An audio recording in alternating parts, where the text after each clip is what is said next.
But So, like, give an example of something big in a relationship that usually the dynamic is, well, men do this and women do that. What's something that you think it's not that way with your relationship? so I'll give a good example of that. For me, like one of the ways that one of the rules that we have in our dynamic, and this is around sex, is that she comes first and she comes often.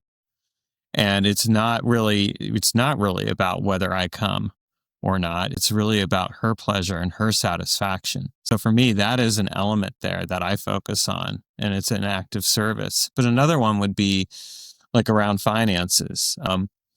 I manage my own finances, but one of the things that we have the understanding on is that once I live up there and move in with her, like the finances are definitely going to be like everything that I have is hers. And that's an act of submission on my part. Doesn't mean I still won't manage things, because chances are it'll be, I like actually keeping track of things and all that stuff. But at the end of the day, she's going to be the one making the decisions around that. And I'm perfectly comfortable with that. Now that's as a 24/7 lifestyle dynamic. And I want to make it very clear that some men might want to submit in certain ways, but not in every way. And that's okay too.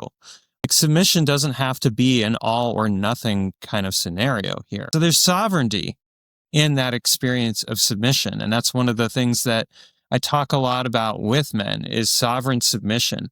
Because when we operate from a place of sovereignty, it means that we're operating from a place of choice where we're honoring what we want. And it just happens that we've aligned with what someone else wants and it fits together. And that is how good relationships work. We have our respective desires and we're able to meet those desires together.